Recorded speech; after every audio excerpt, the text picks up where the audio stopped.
What is going on, guys? WWE TNA for Life back with another version of the podcast, another episode, and I got a new guest here, Fort Minor Project on YouTube. You want to say hi, man?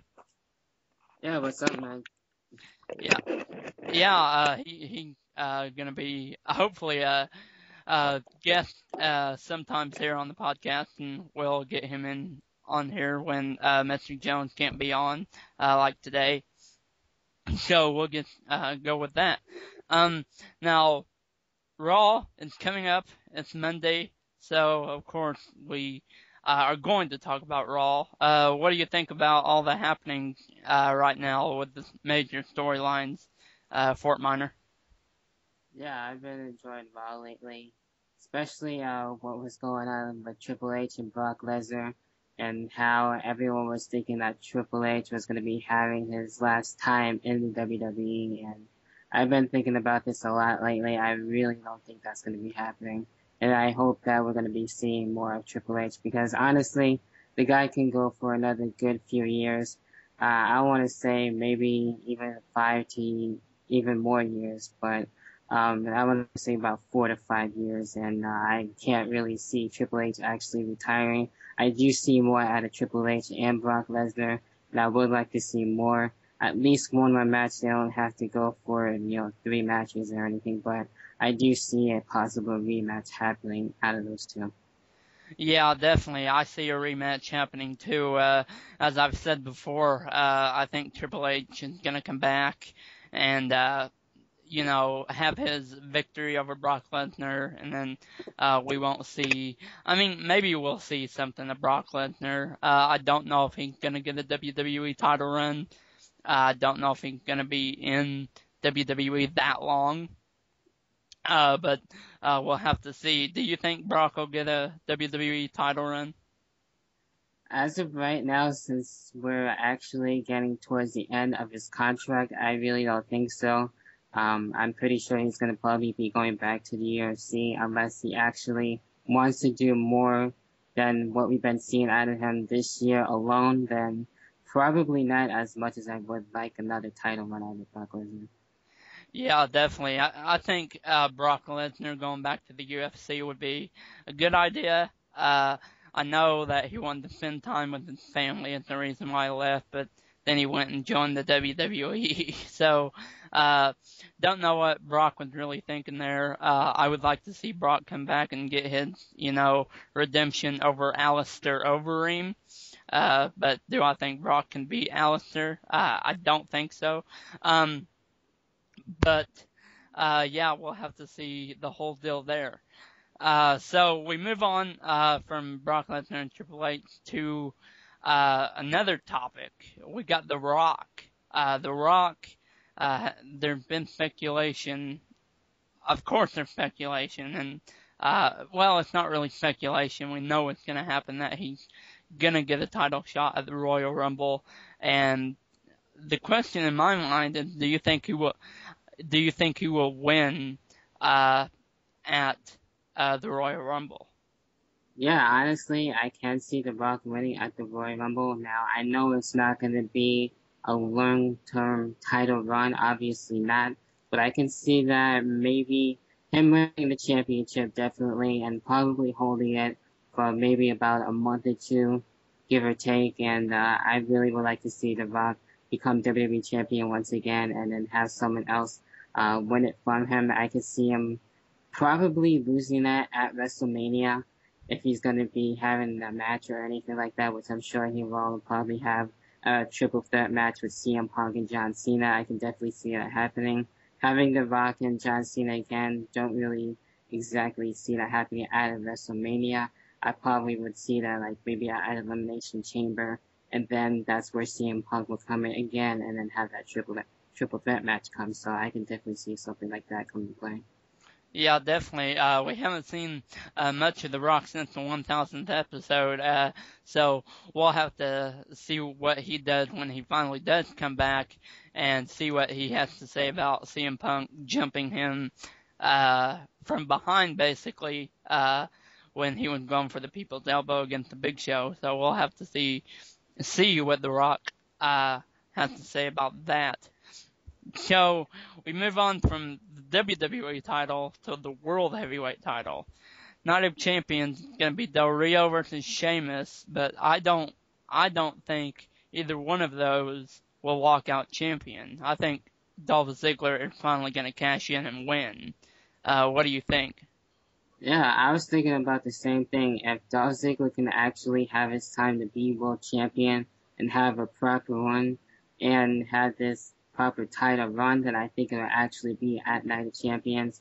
And I was hoping that we probably want to see Alberto Del Rio and Sheamus again. I didn't really care for the first match that they had. The second match, I thought that was fine, and that one was a bit better. So I'm not really too sure how their next match is going to be for the Night of Champions, but I do see the final cashing in for Dolph Ziggler and actually go through it as planned and have Dolph Ziggler become world champion, and hopefully by then that we'll get to see Vicky Guerrero be out of the picture from her and just be world champion and be in the main event, and we'll see better things come out of him. Yeah, for sure. I think at this point, Dolph Ziggler did not need Vicky. Vicky was brought in to put Dolph over as a credible heel, because in the beginning, Dolph Ziggler wasn't really being bought as a credible heel, and they brought Vicky in to get him heat, because in the beginning he just wasn't getting heat, and he grown with Vicky.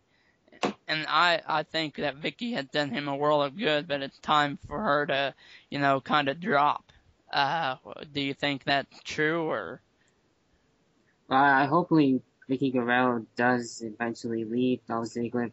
Basically, he's just having her there, and what she's doing is practically helping him out to be a world champion, and if she stays there, it really wouldn't mean as much as it is right now. So once he's world champion, I feel like Vicky Guerrero has done everything for Dolph Ziggler. Maybe move into someone else and maybe have that stable that she's been trying to have with Dolph Ziggler and Jack Swagger, and that didn't exactly happen. So maybe she can go with a tag team and help out with the tag team division and everything. That I can definitely see. Yeah, for sure. And that does lead us into the tag team division. I want to talk about the tag team titles. I think the Primetime Players should have been world tag team champions by now. And the only reason they're not is because AEW got fired, is in my mind.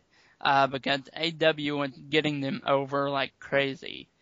AEW was probably the best manager I've seen to come around in a while. And it was just a shame at how he was fired. It was completely a double standard by the WWE. Now, I'm not one for bashing the WWE, because I love the product, I love WWE. But the fact that they fired AEW over supporting Linda McMahon is completely stupid. If you're gonna get the word out about your campaign, and AEW had spoke about this on his Twitter.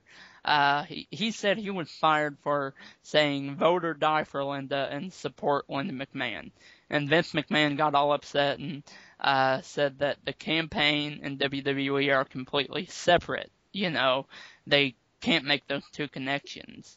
And I'm thinking it's Linda McMahon. I mean, this is a woman who was on TV in WWE back in the Attitude Era for a long time. And people just aren't going to forget about that. So you can't really, completely sever the ties there. You know what I mean? Right. Yeah, what do you think? Yeah, I was hoping that the Primetime Players will actually get their shots. So going into Night of Champions, I feel like we probably will get like a type of gauntlet match, I think, going for the tag team championships. And with the whole Abraham Washington situation, I was hoping that wouldn't even affect the Primetime Players, because they didn't really have anything to do with that, and that was just mainly all Abraham Washington just talking it out and everything, and they were just doing their thing and trying to become a well-known tag team, and they have really nothing to really do about that whole situation. So that's why I'm kind of hoping that this whole firing with Abraham Washington doesn't even affect him. I've talked about that too a couple of times, and I was really hoping that this doesn't become the downfall of that tag team because they really are becoming a really good favorite of mine, and I really do like them. So it sucks that that had happened to him, and I'm still gonna be following him wherever he goes, and I do wish him the best of luck. And he really is that good, especially when he was a manager and coming back for the second time. Now, the first time when he debuted into the WWE, I didn't really care for him. Ever since he came back for the second time, then he found this character where he was managing five-time players, and that's how, I started to really warm up to him and everything. But, maybe he will get a second chance and eventually come back, but if not, I'm not really going to worry about it all that much. Yeah, definitely. It's just a sad thing that happened with him. I mean, considering that Cameron, now, we found out about her drinking and driving, she got suspended for 15 days. All Abraham Washington did was speak his mind, and, making jokes. Even CM Punk said it. He said rape jokes aren't funny. And I'll agree with CM Punk, rape is not a thing to make fun of, but they try, it's even more about the campaign about Linda than it is about the rape joke. But that partly had to do with it that, he made that rape joke about Kobe Bryant and, we're in the PG era.